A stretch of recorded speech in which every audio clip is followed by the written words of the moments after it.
It is. It's podcast day. We're excited. We're digging out there. What have we got? Ooh, yes. Dude, it's fucking podcast day. Takes you back to that time of when you remember what you were doing when you first listened to that album, or What is going on, champions? That's right. Yes. What up? Podcast day. Two dudes talk music. Yes, I've been stewing on this shit all day. What is going on? Yes. It's that time. It's that time. Podcast time. Yeah, spill the beans, man. Spill the beans. We want it. We want this. The exclusive Yes, yeah. details.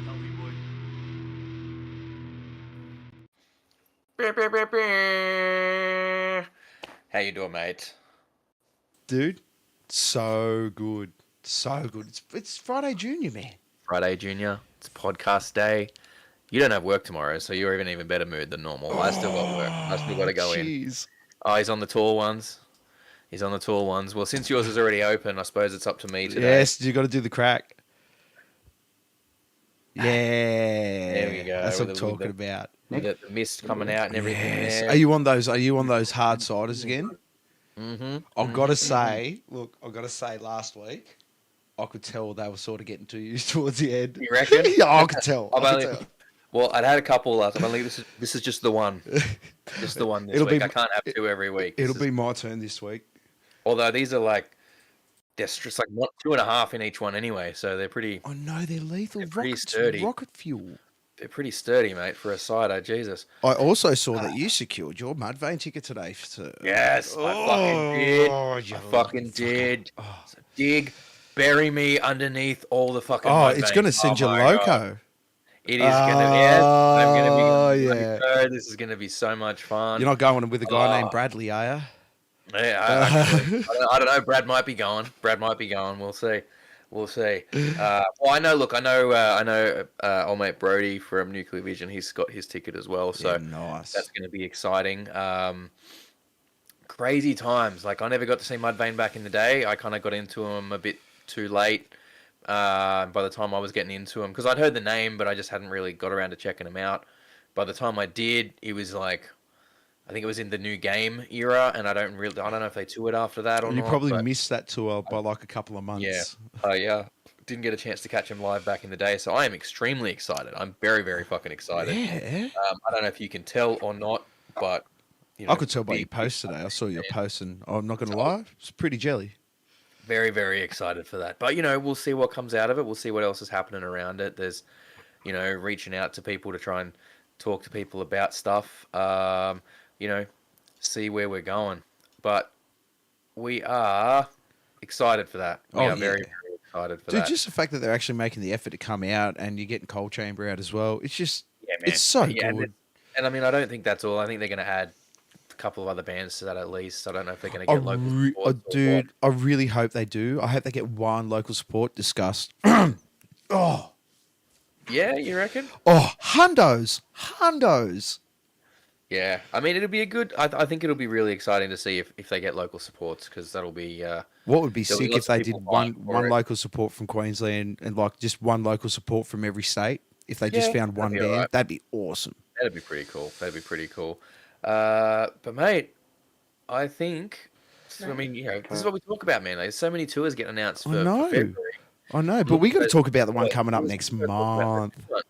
We got to talk about the new one. I mean, we're talking about Mudvayne and Cold Chamber again. More and more of the new metal things, fucking, it's real. It's in full force. I think 2024 is going to be an even bigger year for the new metal revival. Dare I say it's mayhem?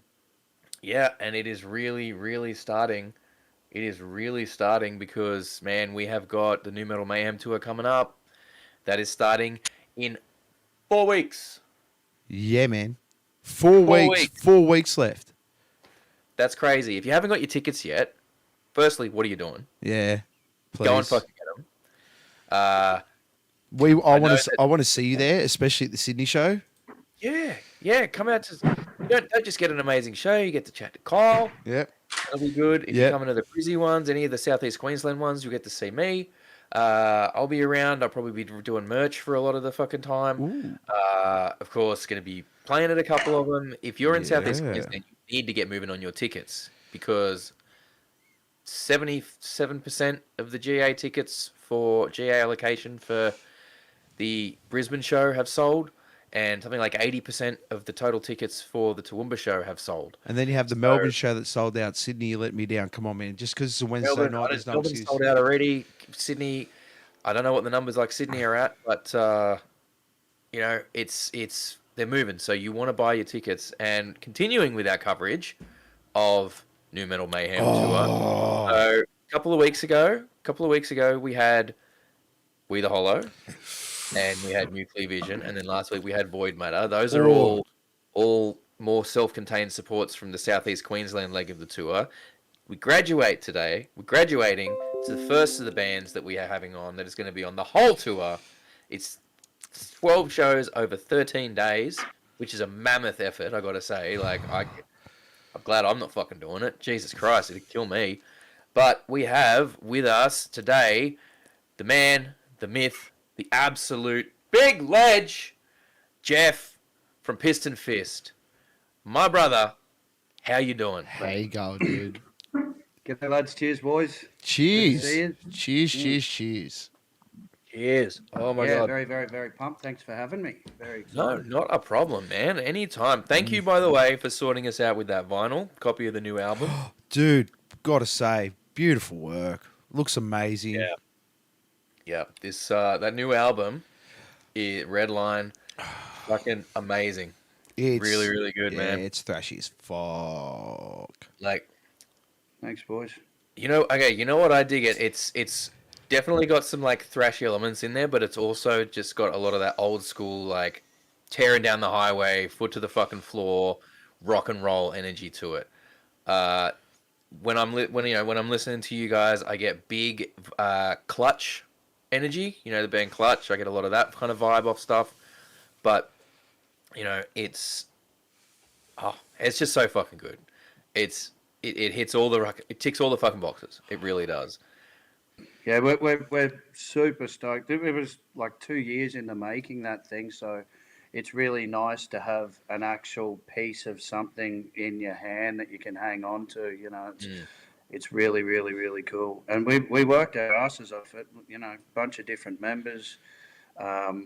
Recorded down there at Core Studios with Nick Carpo Carpenter, absolute legend. Yeah, super stoked. And that's exactly what we're going for, man. That foot to the floor, you know, dirty rock and roll, with obviously like you said, that thrash element, the new metal element. You know, I'm a '90s kid. I love them big heavy grooves. You know, Machine Head's probably my all-time favorite band. Yeah. Davidian's well and truly up there with one of my favorite songs of all time. That's, you know, this is definitely where we're coming from. You mix that in with a bit of obvious Aussie V8 power, and this is what we're going for. Well, I mean, everything for, you know, literally the band name Piston Fist is like evokes vehicular imagery. You know, the new album name Redline, it's very, very, it's all very there. I mean, even the album cover as well. It's an incredible piece. Like the way everything kind of comes together for that. I really do feel like you can tell listening to it that it's a culmination of a lot of effort and a lot of different things coming together. And you know, the mix is really, really good. Like, I mean, the guy that did it, I'm not familiar with. I don't know if I'm familiar with his other work, but this fucking absolutely speaks to the quality of what, you know, that studio is able to put out. So, yeah. So Carpo's done. He's done quite a lot of stuff. He done what are they called? Come on. He was from Devolved. He's the original frontman from Devolved, Nick Carpenter. Okay. I don't know if you remember Devolved, but they were, back in the day, holy hell, they were awesome. That was some life-changing stuff for me, absolutely. He did a lot of Black Swamp stuff. Disgust went in there and done, pretty sure done guitars and bass in with Nick. So yeah, Nick's been around quite a while, and he's really awesome. Awesome. Yeah. Well, I will definitely need to get in touch with him then, because I always like talking shop with other talking studio stuff with people. And yeah, but like I said, it really does, you know, you can tell it's a labor of love. for sure. And like I've had it blast ever since. I've had it blasting on fucking repeat all week, trying to pump myself up. Um, I think I'm very, very partial to the title track and Oh yeah, to Landslide as well. I think they're very, Yeah. very. yeah, excellent. That's It's like, really cool. but yeah, like the whole album's fucking solid as fuck. Really, Thanks, really good. man. And what? Cannot stress enough how much I'm enjoying it and how much people need to go and listen to it if they're not. Yeah. Like if you like your shit, like you said, it's definitely got an element of that sort of Aussie like V8 stuff. Which is different from muscle car stuff, I think. Like But it sits. Yeah. It sits right in that region, though. yeah, Do you it's know the what same. I mean? Like, Yeah, like the Aussie V8, car guy energy is different from like the US muscle car guy energy. Yeah, in it a is. subtle way, but that's definitely twinged through there. So that's really, really good. Be straight up, it's bogan. Mm. It really is. It's but like it or not, that's real. yeah. There's these guys that drive these cars and do this stuff. Like we were lucky enough to go up and we played Rocky Nuts. So if you know what summer nuts and winter nuts are, Rocky Nuts is a similar thing that happens in Rockhampton. They shut the whole city down. The council run it, and like there's the biggest car cruise in the southern hemisphere happens at Rocky Nuts. There's just thousands and thousands and thousands of, Kingswoods, Yeah. piranhas, like all of this sort of stuff. And there's a drag strip down a heritage listed road opposite the the rivers on one side and all these heritage listed buildings down the other side, and they block it off. And this is the drag strip for the event over 3 days. There's a burnout pad down. Like we played 6 shows over 3 days. We played early afternoon and then at night, and it was just unbelievably well run and unbelievably well controlled. I was really astounded at just how smoothly everything went. Well, because We were that's looked the after problem. That's a thing, right? Like some of don't these hear that car events often. can get really out of hand. absolutely. That man, Canberra last year or whatever it was, that was insane. The coppers left. They just left these dudes do their own thing, and like we can't control them. We're getting for our safety. We're getting the fuck out. Like that's It's probably because 90% of them were probably from Sydney. mate. Sorry. I'll apologise for that. Yeah. It's a shame. It's doing it's doing nobody in these car scenes or whatever any Absolutely. favours at all. Really. And then That's the a bit- people that are behind that will be the first ones to whinge and complain when the event gets taken away. Like we're You know? the same, we've got our heavy music industry and we love it and blah blah blah. And if somebody fucks it up or makes it harder for us than it already is, we're not stoked. Like Yeah. don't make it harder. Jesus. Dude, just never true sentiments fucking ever spoken. Yeah, it's fucking hard enough. So, okay, let's talk about something that you mentioned just before we went on air. So you were saying that, I mean, you kind of mentioned, over the years the band's had a couple of, member changes and things along those lines. You were telling us just before we went live on the stream, apparently you guys are dealing with another one at the moment. Yeah, that's happened. We haven't announced it. This is, I suppose, at its best, the official announcement. Jimmy, who was a solid member for Piston Fist, he's been there, not quite from the start, but pretty close. He's had to pull the pin, finance, life, all of that stuff makes it pretty hard, and it's a shame. We're a bit disappointed, but we've had a guy that I played in. So originally I was in a band called D9. I was the drummer from a band called D9. We played some really rad shows, had a heap of fun, and our original lead guitarist from D9, Connor Baines, he stepped up to the plate, and he's coming and doing the whole tour. He's backing it to the hilt, and we're super stoked to have him because it's really weird, but for a musician, he's an adult. Really, really weird. He takes care of his shit, and he's just really easy. It's fucking awesome. I'm so stoked to have him on board. But yeah, he's a very capable guitarist. He's played in a band called Hollow back in the day. I don't know if you guys would know Hollow, but they done some pretty rad things. They ran Overcranked festivals up here in Brisbane. Played Big Day Out. Yeah, so Wow. kind of Man, I actually got on swear- stage at Big Day Out. I swear that name sounds familiar. I'm gonna have to look that up. Yeah, now. yeah. Hollow, they were a rad band. You know, that was back in them early 2000s kind of thing, and we toured with them. D9 toured with them pretty hard, so that's how we ended up taking Connor from Hollow and brought him onto D9. But yeah, really stoked, and here we go. We're going to keep walking forwards. We've written a couple of new songs, and we're on. We're good Awesome, to go. awesome. So he's just in for the tour for now? No, dude, he's in. No, he's in.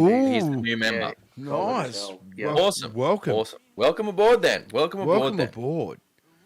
So there you go. So there's And a he's lot got more his shit to together. show Look off. at you. You Yeah, found a musician with their shit together. Good on you. it always helps. Yep. So Hi, you're gonna Matt. have a new You with that member one? and some new material to show off on the tour. That sounds awesome. That sounds like it's going to be really, really fun time across the board, and a hell of a way to break in the new member, right? Absolutely. This seems to be a thing with us. Like, you know, we've new like people seem to drop off at the last minute because of a heavy tour or things like that. We had CJ come and join us right before we went and done Blacken. I was like, "Hey CJ, quick, learn lots, let's go." You know, it seems to be a thing with us, just right dead set in the deep end. You know, and it never seems to be like a cool show at home where it's a little bit easy and you're kind of local. It's like, come on, let's get on a plane and fuck off to Sydney and welcome to Piston Fest. Well, I mean, look, if I can give you a bit of a story from my past that I find is not too dissimilar from that. We had, you know, back when I was Intentions Arise, we went through a lot of second guitarists in the band. We had, you know, a lot of people kind of come and go and some various membership changes. And then we had the opportunity come up to record in the US. Now, we had that opportunity pop up for us 12 months before we were actually going. Like, we found out that it was going to be a thing for us 12 months before we actually went. So it was April 2012 is when we went. April 2011 is when we found out, yep, this is on the table. This is something we're going to do. And we started planning for it. And we had... So it's not quite as short of a time frame as what you guys kind of had with this thing, but you know, we had that, and you know, one of the guitarists that was in the band was just like had a whole bunch of other life stuff happening, and I don't begrudge him. Like, he did what he had to do, and he you know, that's fine. But when we were trying people out, one of the guys that we tried out, we had him in the first time. He came in, showed what he could do, had a bit of an interview. We talked to him about what we had in the pipeline, because we didn't want to have anyone coming on board that was just going to say that, you know, then we spring on them that we're going to go and record in America, and they're like, oh shit, no, I can't do that. Sorry, bye. So we said them that up front. We had the guy come back the next week for another second audition, or a second round, I guess. And he was already like, by the way, I've already started my passport application. So we were like, okay, this guy, like, A, he's confident that he's going to get in, and B, he's, you know, ensuring that if he does get in, he's going to be ready, because he's going to have what he Taking needs steps. to do the job, right? And, you know, that guy ended up becoming, I feel like, the definitive guitarist for the band, eventually. So, yeah, shout out to Ash. Amazing dude. So, yeah, like, having people come in and just have their shit together is so important. And I mean, I like to feel like I've been that member for other bands too. You know, like they've needed to replace someone, and I've just come straight in and gone, yeah, let's do this. You know, Yeah. It's so important, and I think that's the reason a lot of people drop off.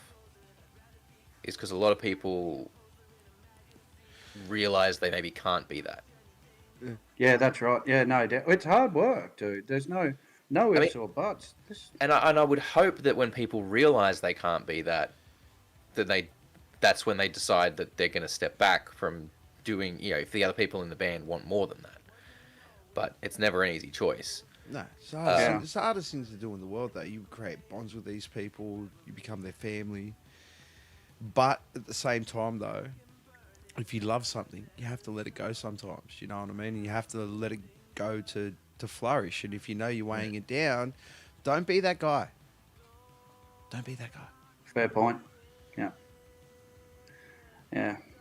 Yeah, it's hard. I can see why people pull the pin. It's a lot of time. It's a lot of effort. If you've got families and stuff like that, then, you're taking all that time away, work, blah, blah, blah. It's not easy. And you're in the red every single time. Mm. You're either in the red or you're in the black. You're breaking even or you're in the red. Yeah, I don't never know if there's in like anything. how often is it that you're in the green? Yeah. It's very, very Tom rare. Araya. Yeah. Tom Araya turning around and going, dude, if you're in this to make money, you are in the wrong game. There is no money. That's fucking Slayer, for fuck's sake. Man. Yeah. And like I said to you before the podcast, we've spoken about it ad nauseum. 24 million people, heavy metal, very, very spread out country. Which sucks for punishment. Yeah. Yeah, absolutely. We don't do this for the money. We It's do all it for the here. love of it. Absolutely. And and I I quote, wouldn't do it if you didn't love it. I don't begrudge anyone trying to take big swings to try and make money out of it. You got to. As long as they're not trying to screw over other people, I got no problems with any of that. It's a big one. Well, yeah. So look, it sounds like this new guy's going to be up to the task. From what you're telling us, he's got a lot of miles under his belt and he knows can't how to wait handle to himself. see. So My old I'm man's keen going to to see love that. you guys. I'm very, very keen to see that. Dude, Kyle, you're gonna love when you see these guys live, man. You're gonna lose your shit. I can't wait. I got honestly, the Thursday off. I got the next day off. I'm taking my old man. We're getting an Uber. We both got the day off the next day. We're turning it on. You're gonna go hard. I like Oh that. yeah, I like that. yeah, man. If I Yeah. So I was super impressed. Like when Nuclear Vision played with Piston Fist at Norton's Music Factory a little while back. I was like, I'd heard the name Piston Fist. I knew there was buzz around it, but I hadn't really seen, I hadn't seen you guys before. I hadn't heard much, and I was absolutely floored. Like you guys fucking brought it. So really, really like blown away by that, and I'm keen as fuck to see you guys again. Oh, great venue. Venue. it was actually Great CJ that got me onto you guys when he was filling in for Raf while he was in the US. He talked about you guys a lot. And, he talked about you guys when we were on the podcast before, and that sort of got me onto you. And then when the new album came out, it was just like, yep. Thanks. Yep. Yeah, CJ's one of the boys, no doubt. When I He's a real one. the only problem was I went, oh, that's right, the new Piston Fist album came out today, and I chucked it on in the car on the way home. And I got a 50k drive, and a lot of it's like a bit of open road. And I was like, ooh, this is. Those K's were creeping up nice and quick. It's difficult not to put the foot down when you got some of those songs going. If you want a sick road trip album, this is it. Like That's what we're after. Safely, mind you. yeah, safely, Very, very safely. That's exactly what You we're will after. you will thoroughly enjoy the album internally, and your foot may enjoy it too. So, obviously, part of you're obviously preparing your new guy for this tour. What else have you guys been doing to prepare for this run of shows? Honestly, man, we've just been rehearsing our asses off. We've been really, really consistent. There's, nobody really... Although James, our bass player, couldn't come in tonight. He blew his back out pretty bad at work today. So that he didn't turn up. But, we're still going in. We're just it's all about tight as a nuns. Mhm. That's exactly what we're talking about. A lot of these guys, a lot of the bands we're playing with, they wear masks or they've got something, that's kind of rad. And I personally, I love that shit, but we just don't have that. We're just fucking straightforward. So we can't. We got nothing to rely on. We have to be on Mm. fucking point. So that's what we're doing. We're just going to Yeah. try and kick the fucking door down. I think that's Absolutely. You know what? That is such a good point. When you don't have that niche, Yeah, you got to be tight. You got to be on point, yeah, and you got to Mm. bring the noise because, yeah, that Well, that's it. I feel like you've kind of touched on it right there. You Like, I have. think, you know, Piston Fist and probably Void Matter as well are going to be the more normal looking bands Yeah. as far as metal Yeah. goes. Obviously, We the Hollow and Nuclear Vision, got the mask stuff going on. Sin Soto is out there with, is it Alexis up front? with their 3-piece. That's It's got the absolutely rad amazing. dreads. That look is just, so Absolutely. captivating. Chaos is up there with their absolute like madhouse of a live show and their very, very unique look. And, like the main guys up there, Anders and Waylon, like Yeah. that's, face paint, masks, all various things that I'm sure they're doing for that. So you make a very, very good point. Like, and I feel, but that said, I have no doubt that you guys are gonna absolutely kick the fucking door down.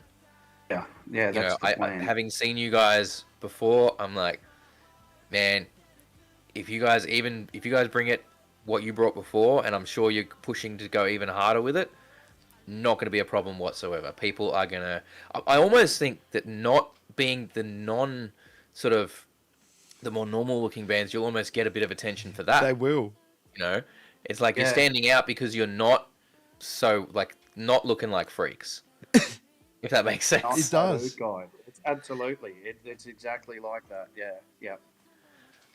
So it's but look, it's going to be an amazing show.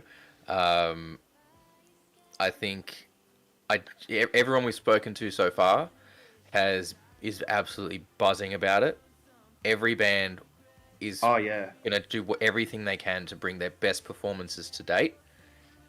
And it's Dude, going we to get work for lots the of fans as messages. well.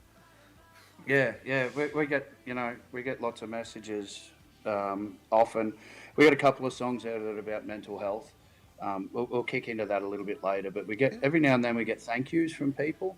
But we're getting lots of messages from New Zealand and stuff like that of guys going, "Fuck, dude, I got tickets. I can't wait." Oh, It's like, Mm. holy that is fuck, you're from New Zealand. so This is fucking awesome. crazy. That's awesome. Yeah, That's really it's good. really, really cool. So to say I'm pumped is an understatement. It's fucking, it's really rad. See, I'm so And- happy for you. It's like every band on this is the one time I miss being in a band. Yeah, yeah, this is exciting, man. It's been a fucking epic year. I am really, really stoked. We started with, Blacken was last year, but we did Rocky Nuts. That was a massive show, and we got paid. The fuck? Oh, you're in the Um, green. Yeah, yeah. Mhm. And then we had the Jane's Addiction and Smashing Pumpkin shows. We played two of them shows up here in Brisbane at two events, and like the second one pulled 10,000 people. And we opened. We didn't get 10,000 people when we opened, but I was sitting up there that night looking down at this fucking crowd going, "Are you fucking serious? This is ridiculous." The production, the way that we were looked after, like we were given menus and told to, like, just here, boys, help yourselves. And, well, fuck it. Oh, sorry, you don't have a beer. I'm sorry. It's like, oh, no, you've got us mixed up with a proper band. I think, That is just been... I've never heard imposter syndrome just been explained so Yeah, well in my yeah. life. Yeah, just been an epic year, and to finish it off, or to get to do this tour on top of a ridiculously cracking year. It's just fucking epic. We're so stoked. I could carry on for Please ages. do. Please do. Yeah, What was absolutely, It, like- what was it like getting those shows for Jane's Addiction and Smashing Pumpkins? Because I've got to say, for me, it's like you're either a Nirvana fan or a Smashing Pumpkins fan. I was a Smashing Pumpkins fan. You can be both. Donna Estos, you can be both. But you... Well, I'll tell you what, I was a massive Jane's Addiction fan. That for me, I was like, holy fuck, that's Perry Farrell. This is crazy. But, you know, Smashing Pumpkins are still huge. Like, when he started singing World as a Vampire, I just went, get fucked. This is, you know, I've for years and years I've heard this song. So when we got to the first venue, it was outside at the Eaton's Hill, on the hill. And I went and ran in, and I was all business. I took the merch into the merch tent, and, you know, I was running back. And as I ran back to get another box of merch, one of the boys just went, hey, Jeff, have you looked down there? And I turned around and seen the stage, and it just floored me. I just went, get fucked. This is some big boy shit right here. This is no fucking dive bar. Here we go. Ding, ding. It was huge. I ran up and down that fucking thing when we were doing a sound check, just going, what? That's it, because that's one of the things that I think a lot of bands don't necessarily realize when they get a break like that, to play on a bigger stage like that. They don't think about how to fill the space physically. Because you never had it to fill.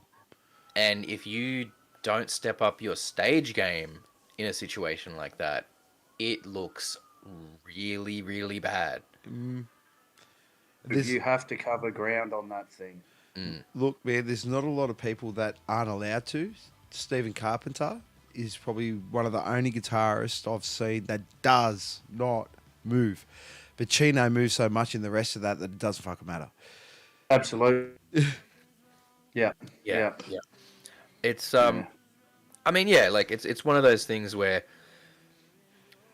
few bands get the opportunities to play those shows, and they can really separate, to put it in, you know, one way, they can really separates the men from the boys. Yep. Yep. It really separates the bands. The players from the stayers. Yeah, like even on like not necessarily that big of a scale, but like you talk about venues up here like Mansfield Tavern or even the Back Room. Yeah. Like the stage at the Back Room is really big compared to a lot of the other, you know, stages that you get around Brisbane. And Are we talking main room in basement sort of big? yeah, but I feel like a bit less. It feels less cramped than that stage. Okay. Like you've got more space. Higher. It's, but yeah, like to have, like you get 5 people on that stage. There's still tons of space to move around. Ooh. You know, like I was up there when Skunkbone played it, and it was Zach on drums and Corey and I on, you know, up the front doing vocals.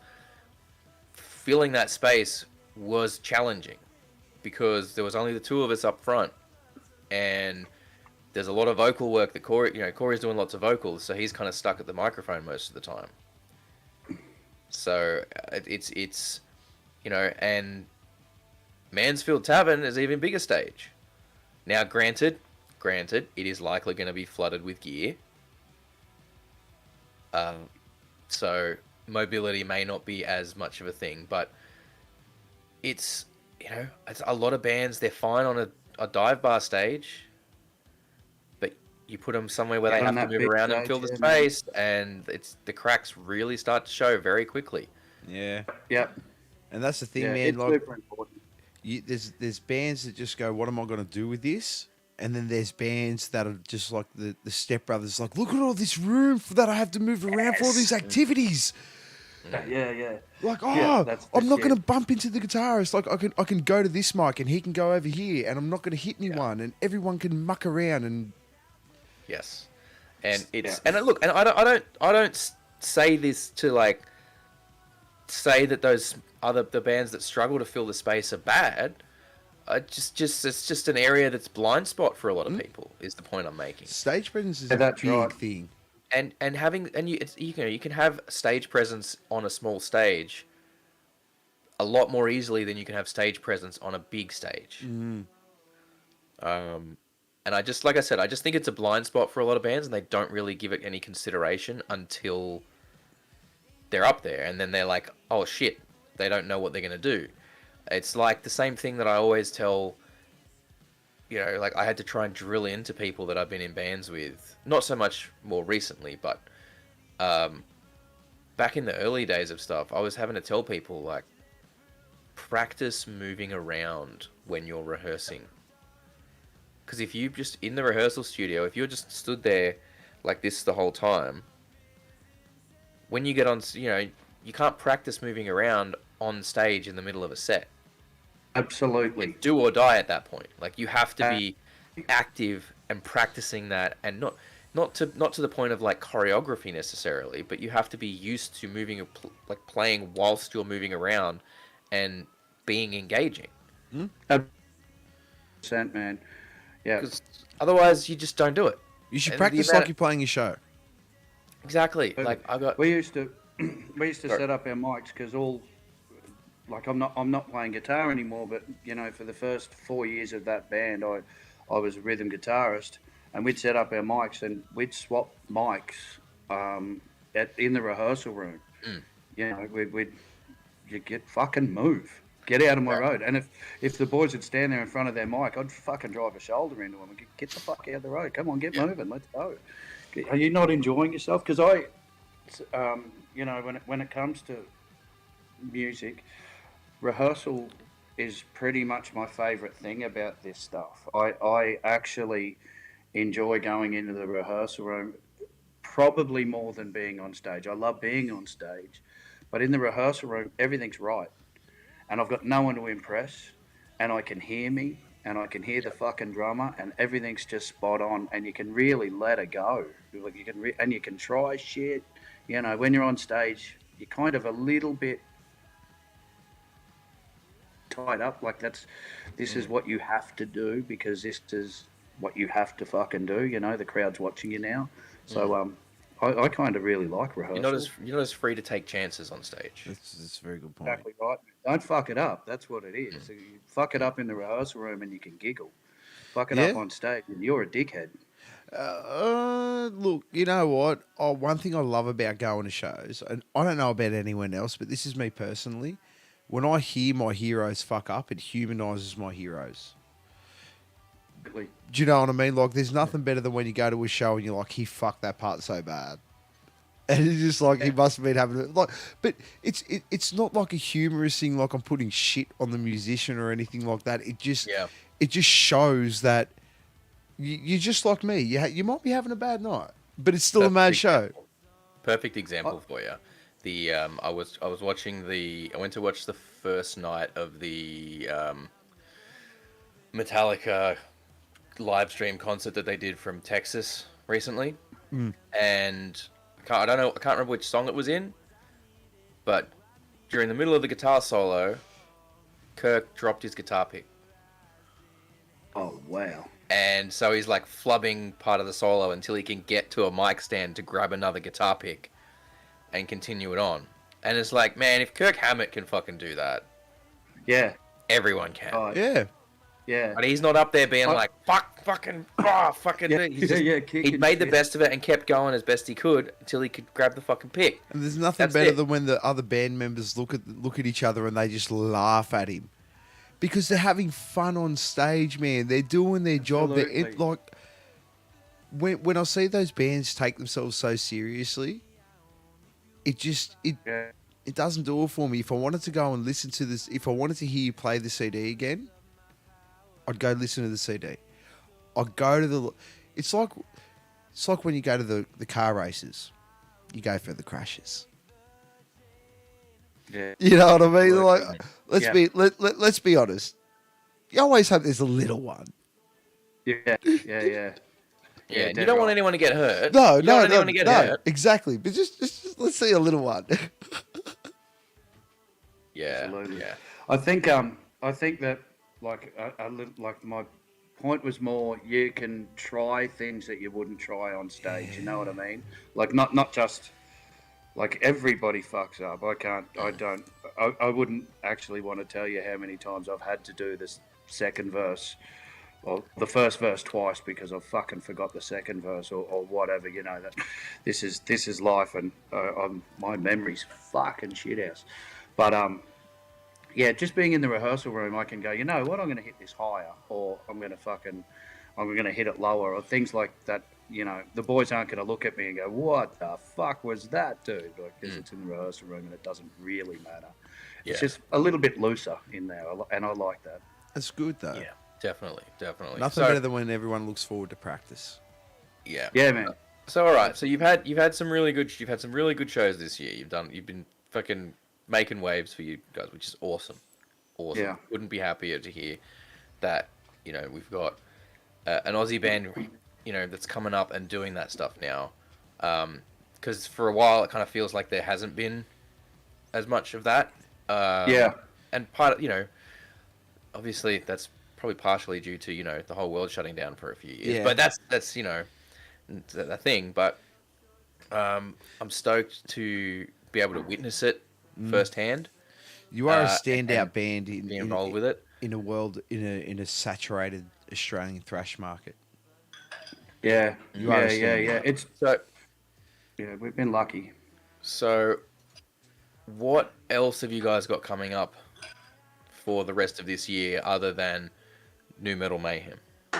We've got one that I can't tell you about, which really sucks because it hasn't been. Can you tell us about it after the stream, and then we can just promise to not Is say that anything? is that a certain thing in November that maybe should have been announced already but hasn't been? Yeah, I think I know.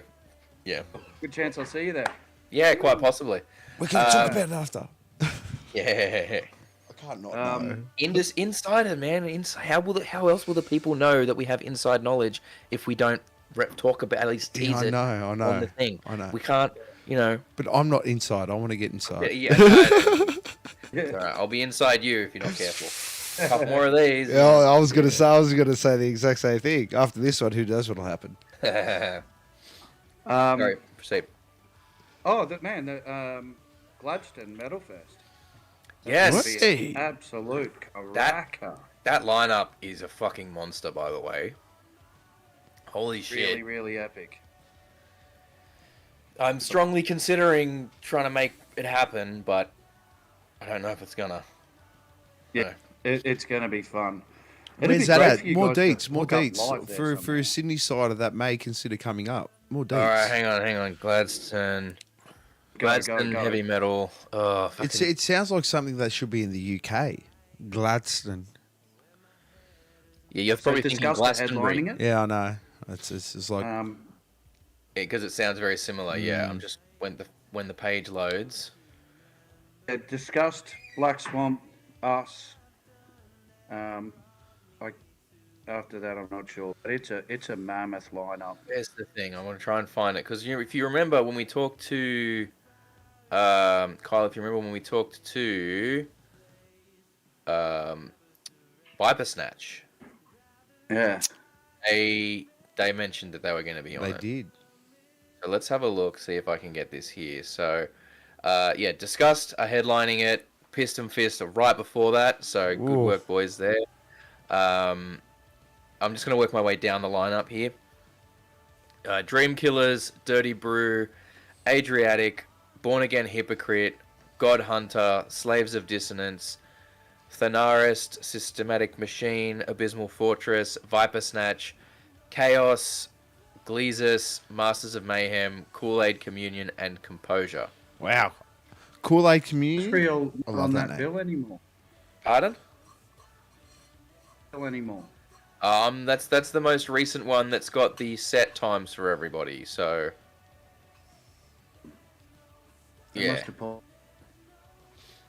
That's a shame. but that's looking pretty hectic. Although I tell you what, Gladstone in late November, that's going to be fucking warm. It's gonna be sweaty. That's some. That'll drop a couple of kilos, no doubt.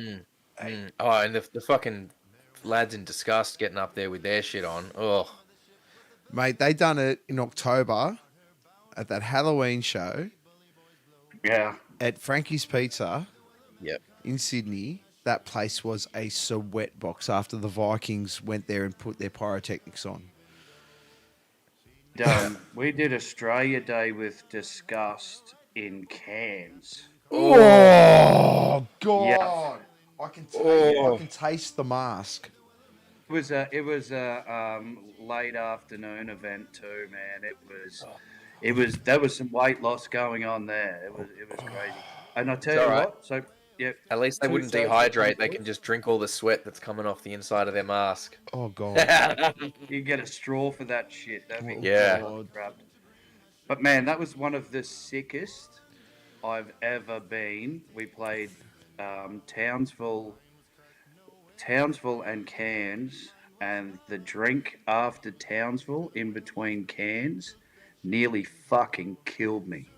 I kid you not. That got ugly.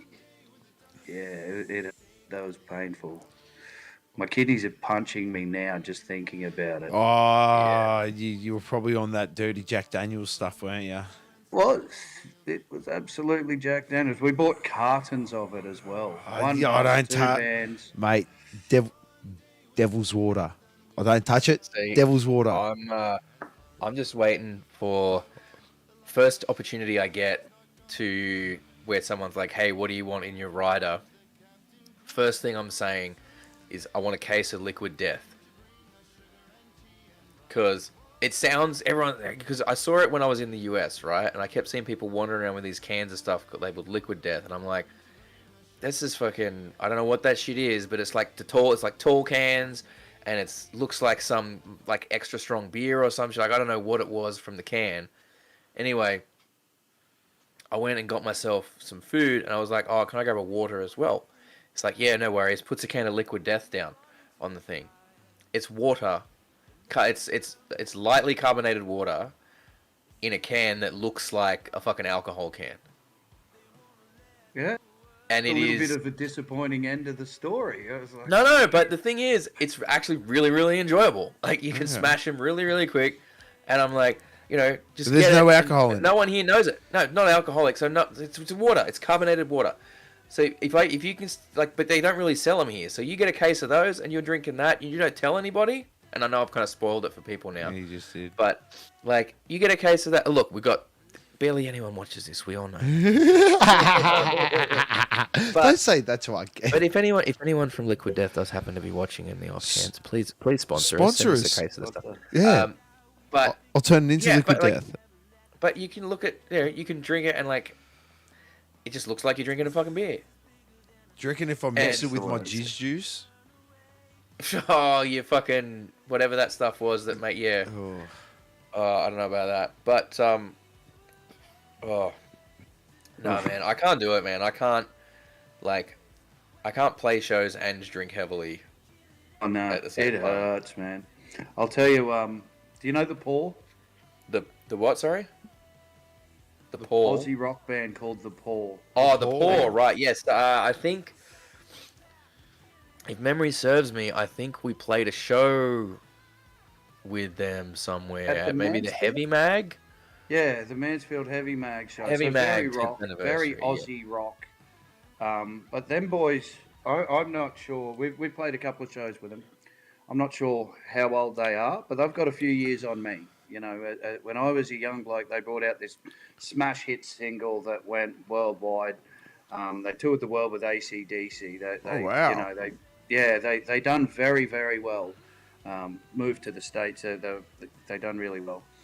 But we played a show with them a little while ago. We played first, and they played after us. And they were smashing shots like absolute fucking champions before they went on stage. They were drunk. They were like, not all of the boys, but there was a couple of them boys that were drunk, and they got on fucking stage, man. And like I said, they got a few years on me, these guys, and they tore that stage and Moe's to pieces. There was not one person in that. It was packed. Not one person in that venue didn't turn around and rush the stage when they fucking started playing, and they were on point like I've never seen. And it kind of made me. I turned around to the boys and went like, I need to get a little more alcohol in me or some fucking thing because this is just amazing. They were Yeah. fucking brilliant, man. Yeah, I mean, I'll be honest.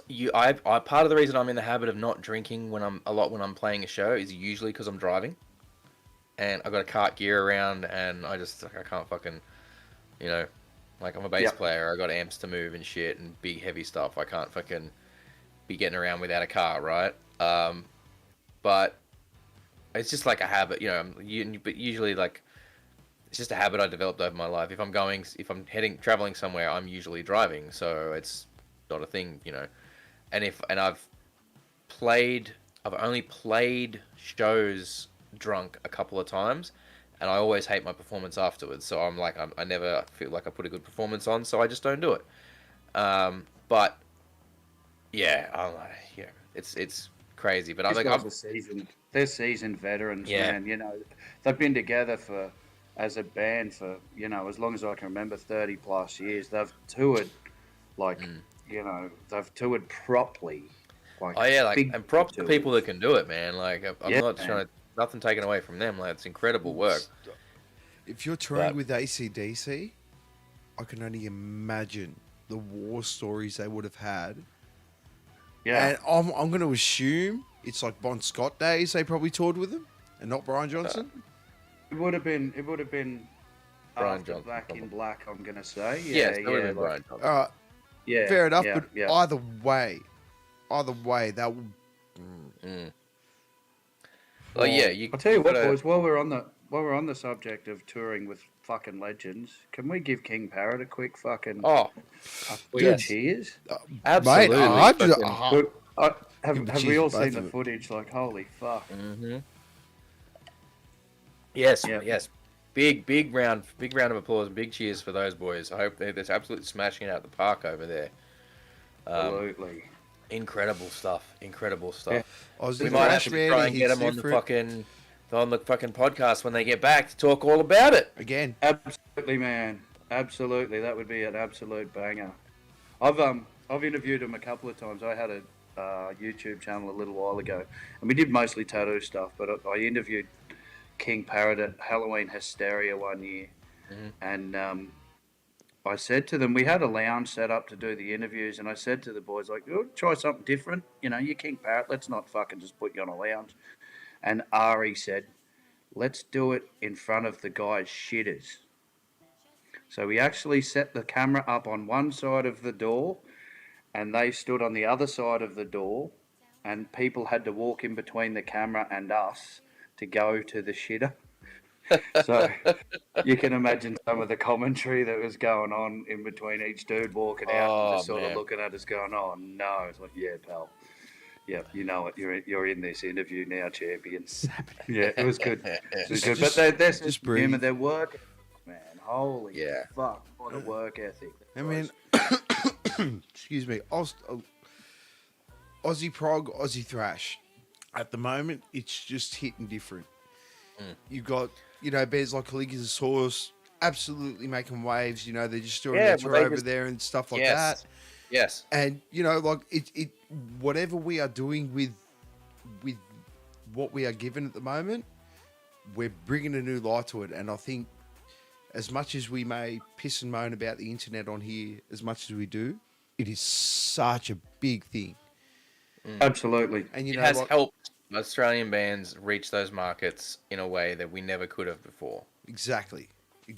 Yeah. And look, the funny thing is, like, I saw Caligula's Horse when they were touring with Butterfly Effect. Then I'm waiting for the next Butterfly Effect concert, and now Caligula's Horse are like out in Mexico pumping out shows. You got King Parrot at the moment pumping out shows. It's just the Aussie metal scene is really going places. You got Volumes, which is like another metal band that's coming out here. This is their third time this year, And they're just Sick. putting on shows with Aussie band. All they're doing is coming out on their own and putting on Aussie sports. Sick. Yeah. And it's awesome to see at the moment. You guys, obviously, Piston Fist doing this New Metal Mayhem tour, getting the whole thing is absolutely amazing. I can only hope that people from America check it out now, especially with Andy's bringing out the latest album of the Killer's Confession stuff. Yes. No, wait. You mean Waylon? Waylon, sorry. Yeah. Waylon. My bad. Yeah. But yeah, I mean, it's happening for everyone at the moment. It's And I think it's a work ethic. I think, you know, the bands that are killing it, like I said, you know, King Parrot, you guys know how long they toured. Hard. Fucking hard. Pre-COVID, they were back and forth from the States like crazy, man. They did Europe over and over again and shit. There's another band we've been lucky enough to play a bunch of shows with called Astro Death. Them boys are from Sydney as well. Man, if you haven't checked out Astro Death, you have to do that. They're a two-piece band. They've just got signed to a label. Oh, They're off wow. to Europe. Yeah, man. They're a two-piece and they fucking kill. They are so huge. They're just awesome. And they're doing massive things. Mountain Wizard Death Cult from Sydney, man. You know, you're from Sydney. There's a thing that impressed the fuck out of me from a bunch of Sydney bands. When we played Blackened, I saw it, and I've seen it ever since a bunch of times. There was like the guys from Black Reno, the guys from Mountain Wizard Death Cult, and the guys from Astro Death. They were up the front 90% of the time at like 3 of the festivals we played with them. All of them boys, and like, you know, not all of the members, but 90%, a lot of the members were up the front supporting fucking from the start or from when they arrived to the very death. Them guys support everyone constantly. And, you know, in my head, Mountain Wizard, them boys are big bands. That's super impressive. It's awesome. Yeah. It's always great to see it. Like, I think there's this sentiment or this idea that a lot of bands get in their head where, you know, they feel like, oh, they're too cool to visibly enjoy the rest of the show. And I'm not saying that they've got to be up the front headbanging the whole time, but like, there's this idea that I think for a while was very pervasive, that they kind of had to be up the back with their arms folded, with a scowl on their face, because if they were seen to be enjoying the show freely and openly, it wouldn't be cool. No, you're enjoying the competition, man. I'm like, you can't be enjoying the competition. And that's the fucking mindset that was there. It was that everyone else was competition, not comrades. Yeah. And that's what it is. Absolutely. We need to be, and I think, you know what, that's a slogan. I think we need to get a thing made up for that. Comrades, not competition. Yeah, man. Because we, you know... Or maybe community. Maybe comrades. No, comrades. Yeah, comrades. Yeah, let's comrades. go. We need the hammer and sickle because we're comrades, and we need to unionize, and we need to take the means of production, and we need... Sorry, turn into a propaganda podcast for a minute. I'm down. But you just put like, when it just clip that and put like a red fucking flag waving over my fucking head or some shit. But no, like, you know what I mean? Like, we need to be...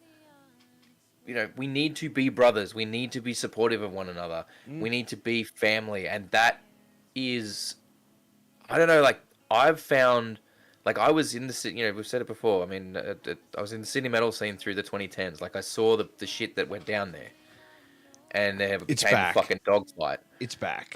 It's so back. The Brisbane scene, I've experienced so much support. Bands supporting one another. Bands being like, you know, how can we help one another? How can we support each other, build each other up? How can everyone contribute to make this show incredible? Have you noticed, though, is the younger generation sort of picking that up, though? Oh, absolutely. This is the one thing. This is the one thing I've noticed is that the younger generation now are trying to break that competition foundation. Yeah, and it's everyone is sharing everyone's stuff, man. As soon as anyone brings out anything good, like Ghost Complex, when we had Ghost Complex on here, straight away they're talking about other bands. Yeah, like everyone is trying to help. Absolutely, push them forward. You'll walk forward with them. Like, push Yeah. them back. And You're just a and dick. I think the most of the old timers that were not embracing that mentality, that were trying to hold other people down, a lot of them are the ones that people either don't want to work with now, or they've fallen off. Oh, the dinosaurs, bro. And Yeah. They eventually know, go so- extinct. and it's yeah, it's incredible to see the camaraderie that's in there, and the friendship and brotherhood that's built there. Like, Hell Vegan Fest the other day, man. Like, god damn, everyone was there to have a good time. All the bands were supporting each other. All the bands were hyping each other up. And issues aside, like the fact that the green room had basically no light in it for 2/3 of the show, so everyone was tripping all over each other's shit, was definitely not ideal. But once they put a light in there and people could see what they were doing, no dramas. And it was great. Everyone just there to look out for each other and help each other out and have the best possible time. Which is, that's The way it fucking what I should love be. to see. All It's the the way it fucking should be. time. So Absolutely. let's all right.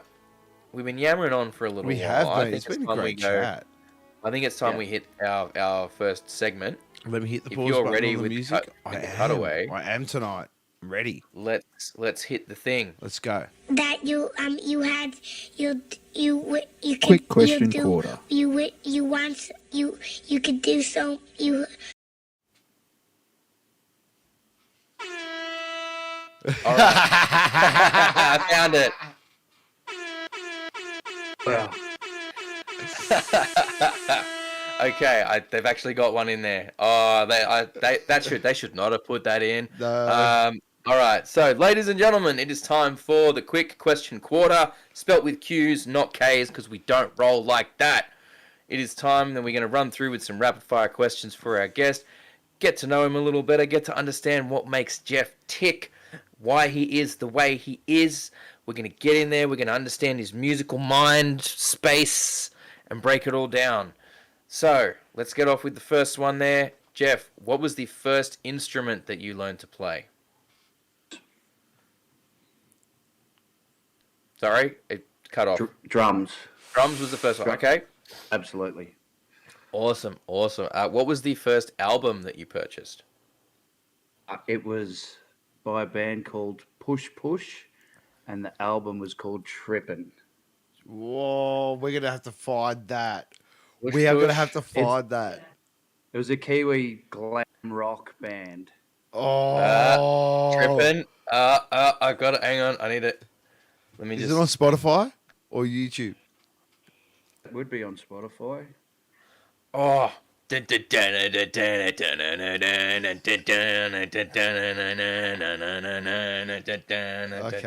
Okay. I love that. Okay. Cool. That's a good one. I like that. I mean, it's like, that's good though. I'm digging that. That's cool. We haven't had them before, so that's nice. I'll dig into their stuff a bit more later on, I think. All right. What was the first live concert that you attended? My first live real concert was actually Public Enemy at Festival Hall here in Brisbane. Bro. That's a first. That is a Yeah. first.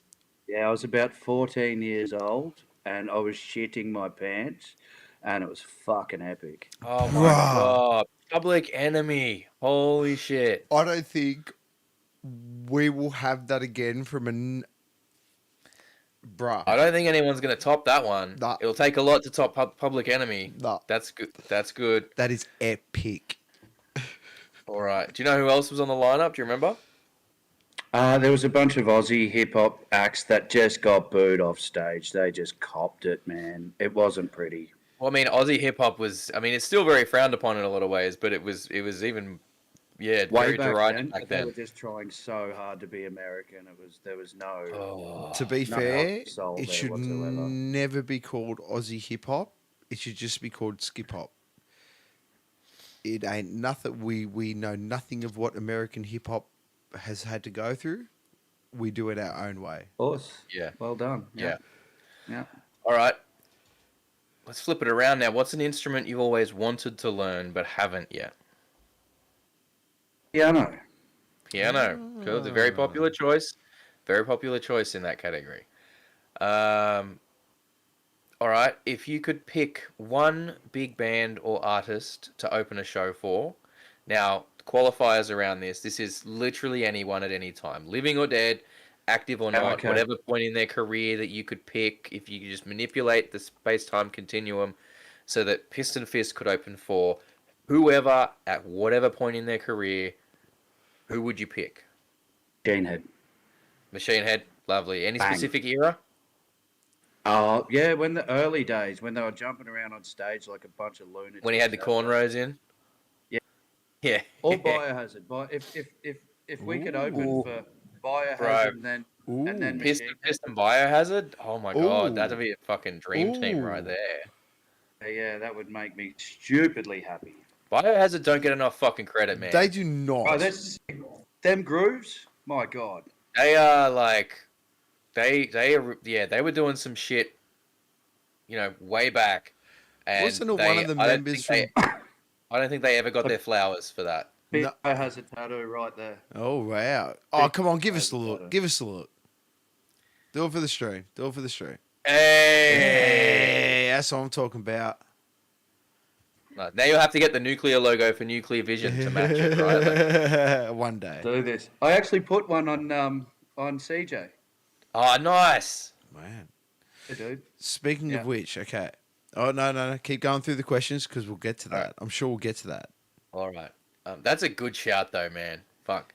Piston Fist, Biohazard, and Machine Head on a show. That'd be solid as, man. That'd be a good night. Wow. That'd be a real little fucking good night. schoolgirl giggling, I tell you. I would be fucking- Yeah, you'd have to try and contain yourself. Mhm. Well, hey, I mean, look, I know it's not quite Biohazard, but Suicidal Tendencies is coming out soon. They are. I haven't pushed like a possessed man for that support, dude. You're very wrong. Yeah, we might have to Psycho Micah, holy we might have to fuck. fight for that one. yeah. Hey, we can create a hashtag. We can do it.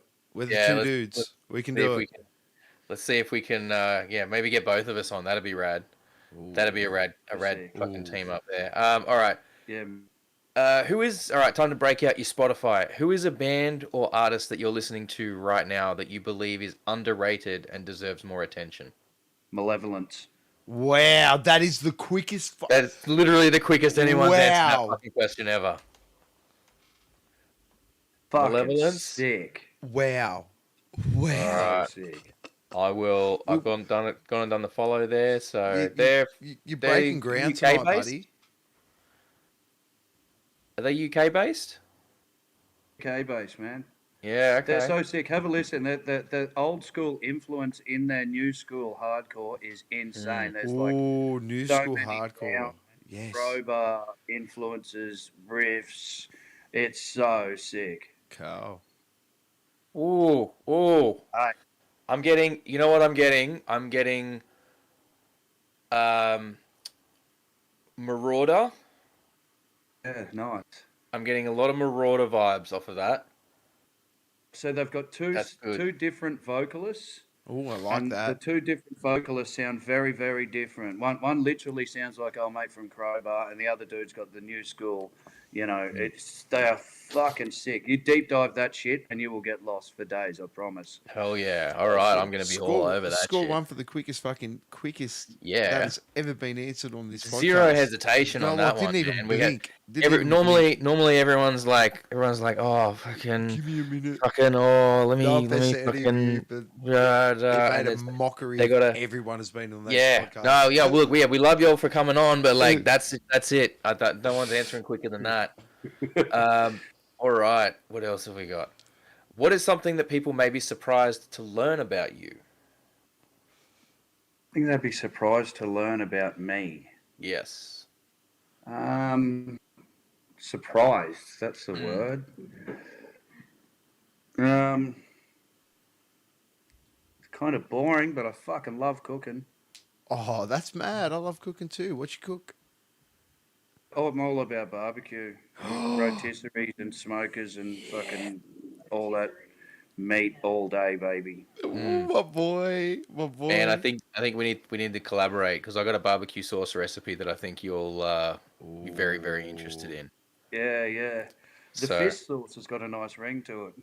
Although it doesn't quite have a nice ring to it at the same time. It's a bit wrong, isn't it? Yeah, yeah. Two dudes fisting sauce doesn't quite sound, like a good. Yeah. As long as Yo. it's meaty, I'm down.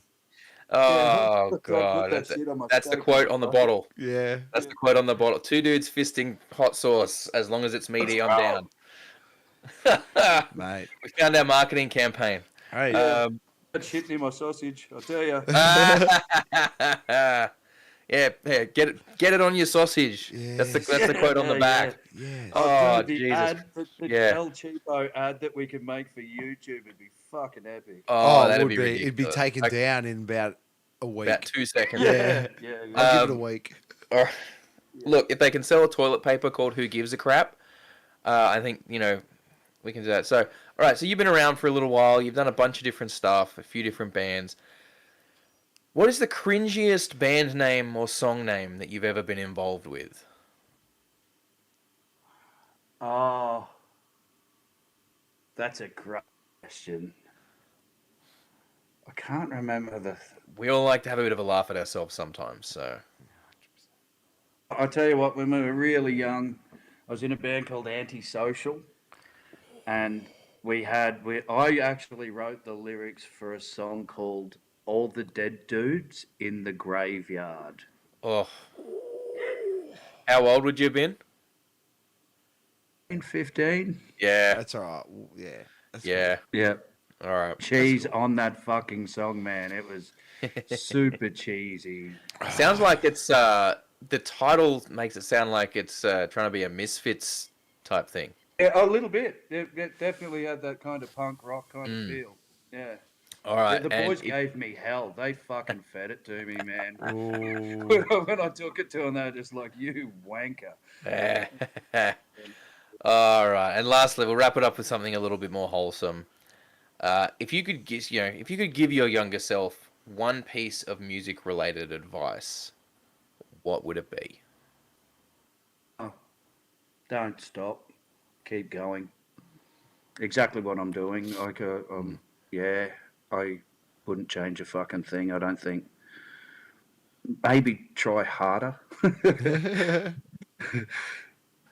Yeah, that's awesome. All right. Well, that was the quick question quarter. Now, I have to step out for a minute, so I'll leave you all to chat, and then we're going to come back and we're going to do the next segment. So sit tight, everybody watching. These guys are going to entertain you for a couple minutes. We're going to talk. Stop. About Jeff being a mad tattooist. So you run a tattoo shop, yeah? Myself and my wife own Brisbane Body Art up here in Brizzy.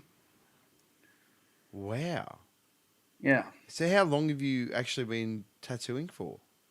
I've been doing for just under 12 years. I'm actually a brickie by trade. Oh, wow. Yeah, and I stepped across from bricklaying and playing in concrete and stuff like that. And I actually managed a studio first and then went on to buy and run one. Oh, wow. That's awesome, man. That is Yeah, so it cool. So Makes me happy. I have a tattoo on my leg that I need to get fixed up. All right. Mhm. And this tattoo on my leg is a koala in red thongs, smoking a joint Sick. and drinking a VB. Well, that's fucking cool as fuck. Yeah, he's a pretty cool dude. I got him in Nimbin. Actually sounds a little bit like a what's their fucking name? The band up here from the sunny coast that are heavy as hell. They done the they work with King Parrot every now and then. Come on, what's their name? An album cover from them guys. They done a really dope cover of Solid Rock. Yeah? Come on, there's people out there. If there's anybody watching this, they're going, "God, fuck, you're an idiot, Jeff. How do you not know the name of that band?" Solid Rock. So they do a cover of Solid Rock.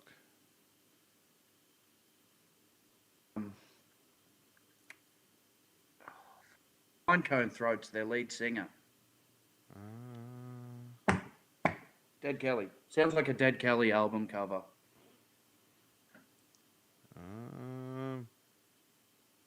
Dude.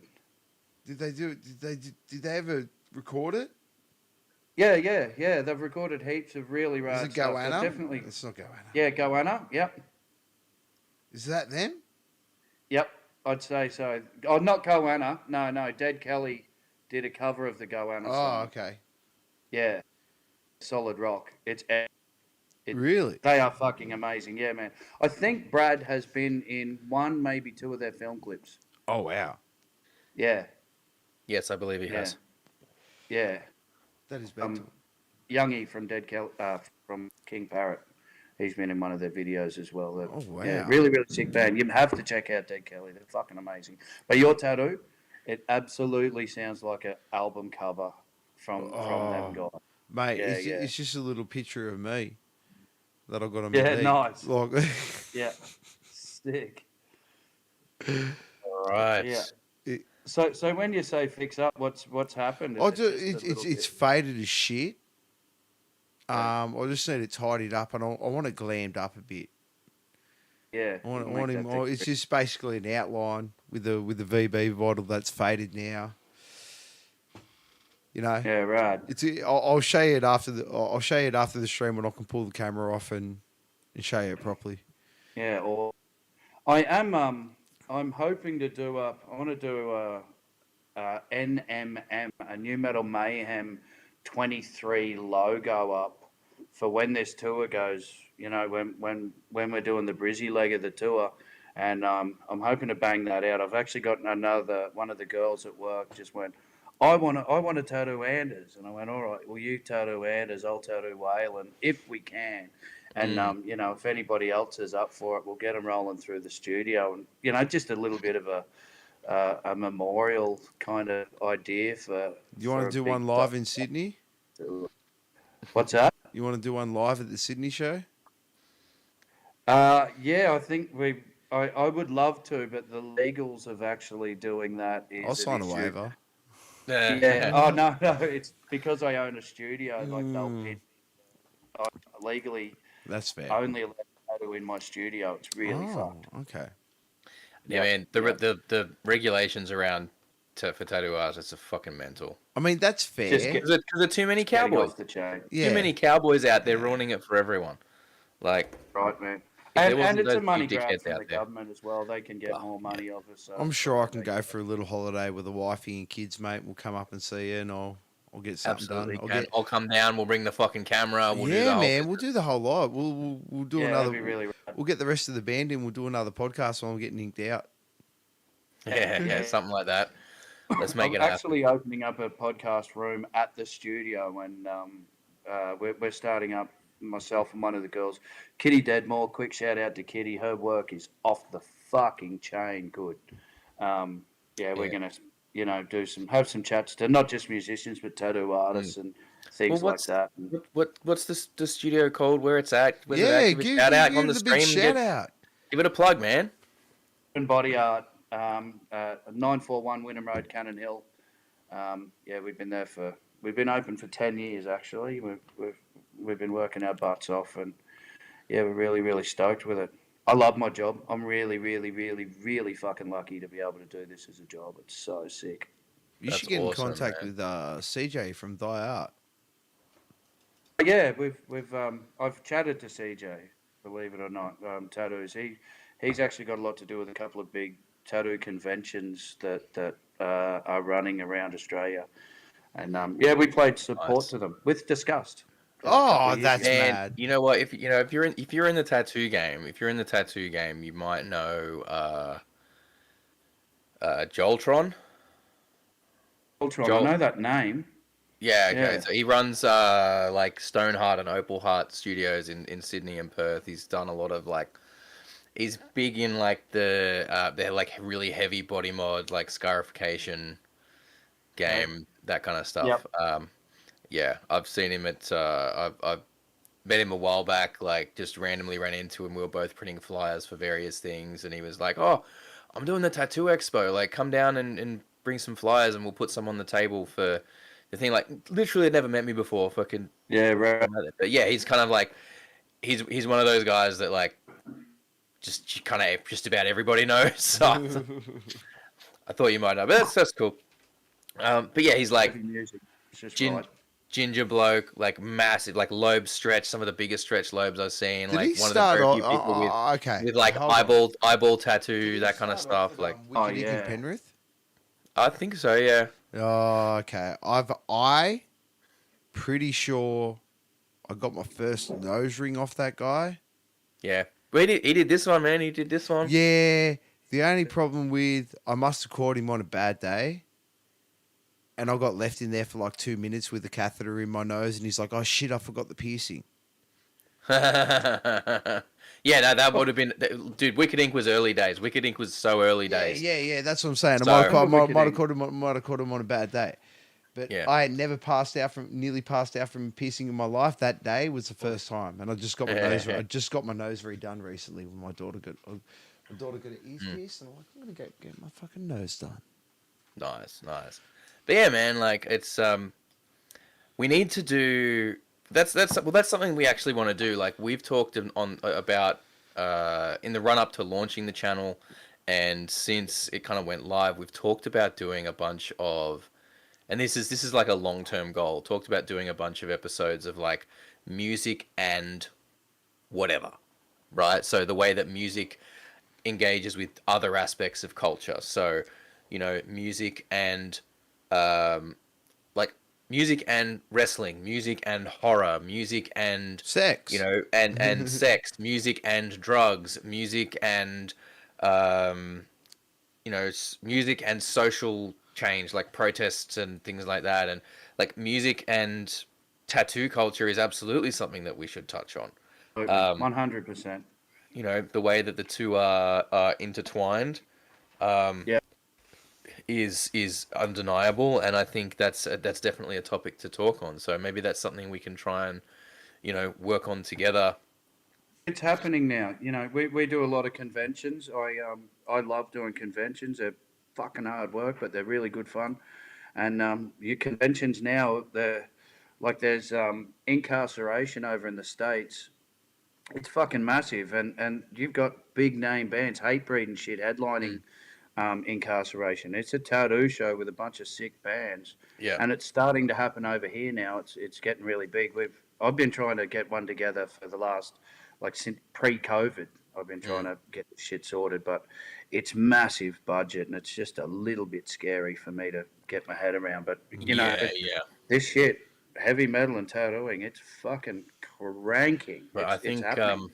yeah. Well, I don't know. Maybe you get in the ear of a convention that already exists and be like, oh, you should put some bands on, make some more bands happen. Yeah, man. Bring some more of that in, because you know, and you can get, like, guaranteed you're gonna have, you know, members of the bands organizing to get tattooed by the tattooists at the convention, and members of tattooists at the convention wanting to tattoo the members of the bands, and they can make that a whole part of the thing for the coverage of the event. You know, the musos are going to share it on their channel, the tattooists are going to promote. It's even more like crossover and everything. It gets more eyes on it. So that's it's an awesome idea, and I definitely think there's a lot of legs in that one. But Absolutely. let's There'd move be on nothing to better the than next. seeing a podcast. Sorry, just before we go into it, there's nothing better than seeing like a podcast where someone's getting inked out and you're just talking to them. Yeah, Yeah, man. And that's where like you're giving a tattoo. like hot ones. You're putting people through, like, you know, How through good a is that different shit? thing, and you know, like, and that's a unique idea that managed to take off in the podcast and game. Even if it came at the price of a small little free tattoo or whatever, you know, at least you got that content there. Absolutely. Just sort of build back off Absolutely. it. I'd love to watch that. There'd be nothing better, and you'd probably find that if you sort of offered that kind of thing, other people would be interested in it once they sort of see your artwork out there. Right. That's right. You're selling your art as well. Yeah. It's win-win. For sure. All right, let's get ready, Kyle. If you're ready to hit the button, Most certainly. Let's go to the next segment. When you are ready, sir. Come on, if you want to fight. Oh, come on then. Get in the bin. Are you enjoying the weather there, mate? What? Are you enjoying the weather there? What are you talking about? Back. All right. Now, very, very, very nicely timed. Okay, so this segment is called Get in the Bin. So basically what we do here is we've been around the music business a while. We've all got our little foibles with it. We've all got our little things that we maybe aren't as much of a fan of about the business as we would like. No business is perfect. So it's here that we bring in the question to our guest and say, if there was three things in your experience in the music business that you could just snap your fingers and blink them out of existence, what would they be and why? This is not necessarily rapid fire, this is some discussion time. Yeah. What would they be and why? So without further ado, what is your first one? Venues taking a cut of the merch. Mm-hmm. Fuck that. We have spoken ad nauseum about that We are coming on the after you. podcast. Yeah, couldn't agree more. Shit. It's rough. As I've often said, my only caveat is if the venue is providing somebody to run the merch, then that person needs to be paid. It's reasonable in that circumstance, I feel, for a reasonable cut. We're not talking 25% here. We're talking like 5 or 10%. And you want to have a fucking good Oh. rider.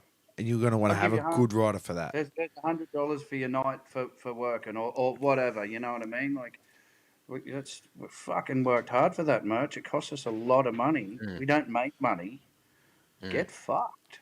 Yeah. Give us a cut of your beer sales. You know? He said it. I didn't have to Said it. say it. He said Oh, it. I didn't have to say it. Yeah. Like, we're bringing the punters to the venue that are drinking your beer. Like it just seems rough, eh? Really, really rough. Yeah, that's a big one for me. From the first time I said it, I was so stoked with Alpha Wolf blowing up about it online. That was so sick. It's just that shit. That just shouldn't happen. Yeah, and I think another part of the issue that we maybe don't talk about as much is sometimes this is not necessarily made known to the bands up front that this is part of the deal. Yep.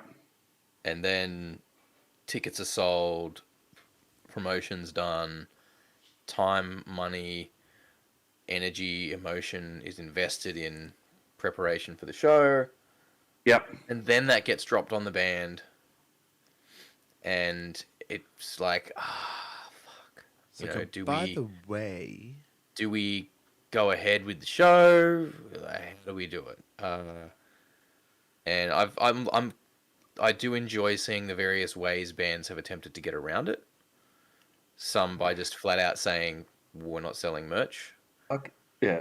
Some by saying, all right, if you are planning to get merch, buy it online and pick it up at the show. So they're not buying it at the show. Therefore, it doesn't come under that thing. I've seen bands that have said, we're not selling any in here, but if you want merch, come and find us after the show, buy our cars.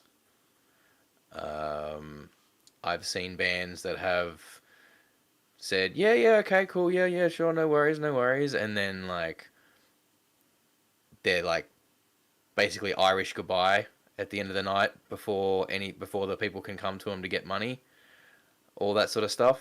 So there's various ways around it, I guess, but it's we've talked so much about it. Yeah, we really have.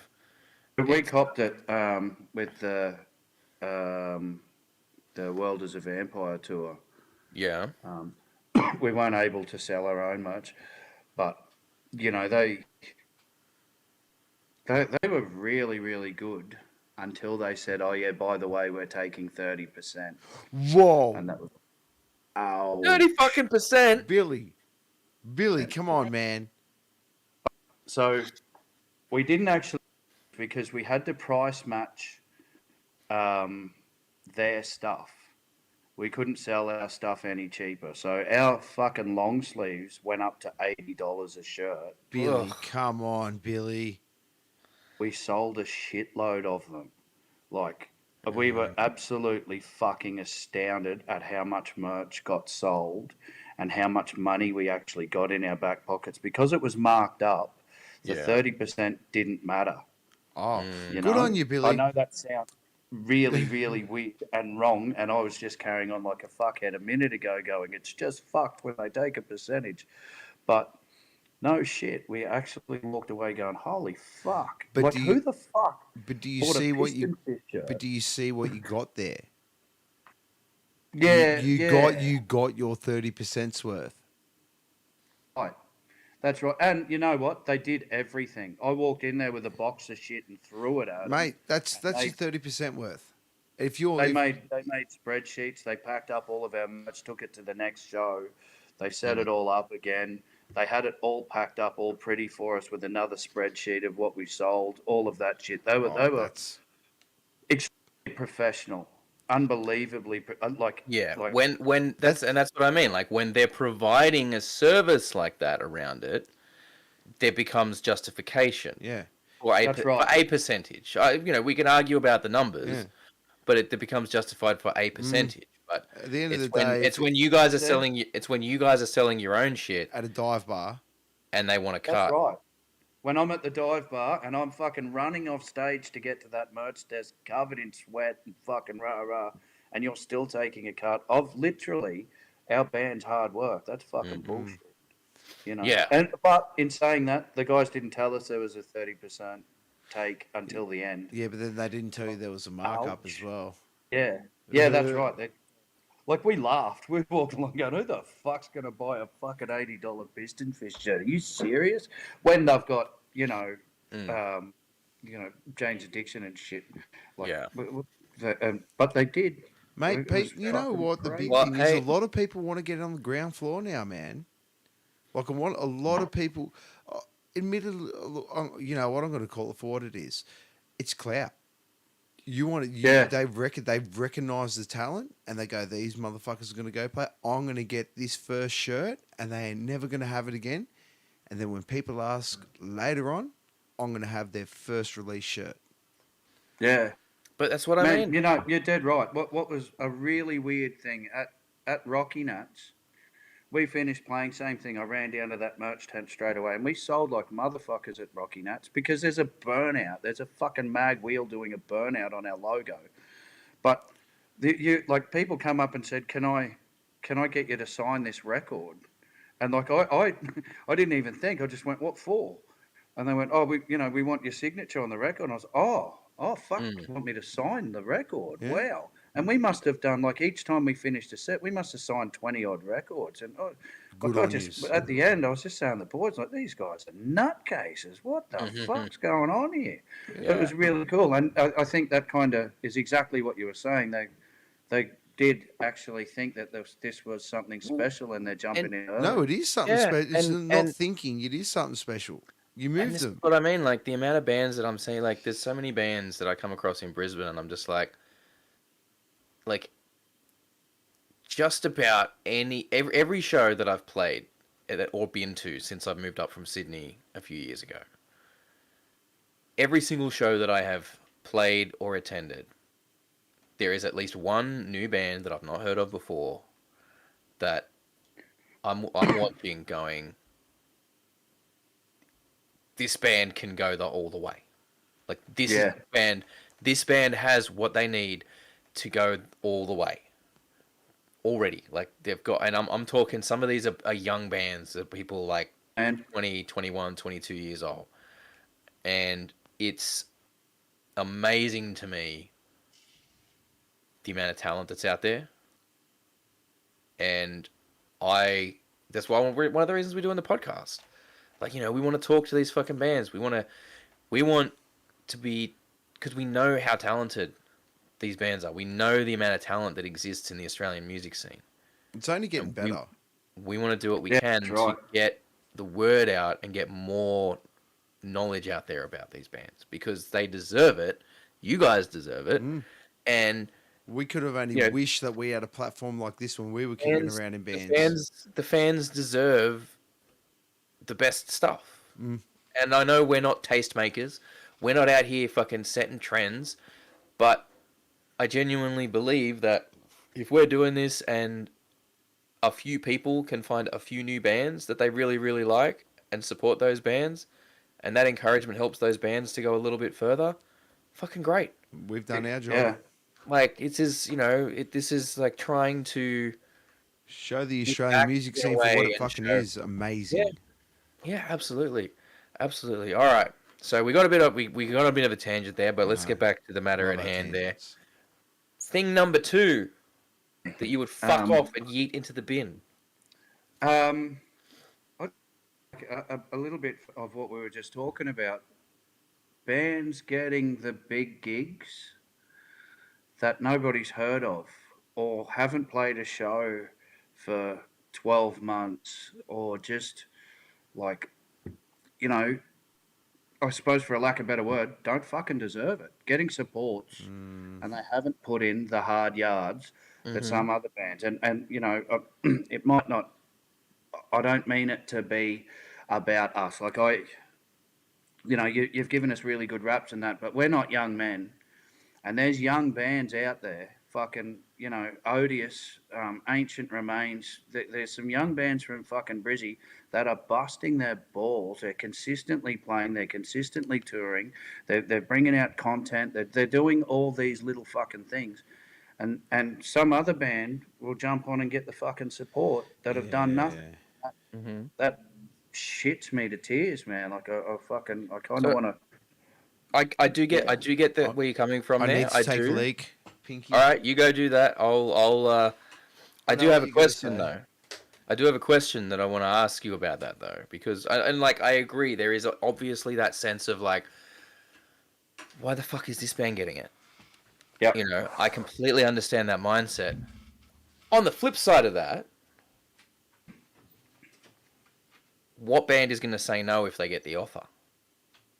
You know, That's And- I think my wins isn't about the band.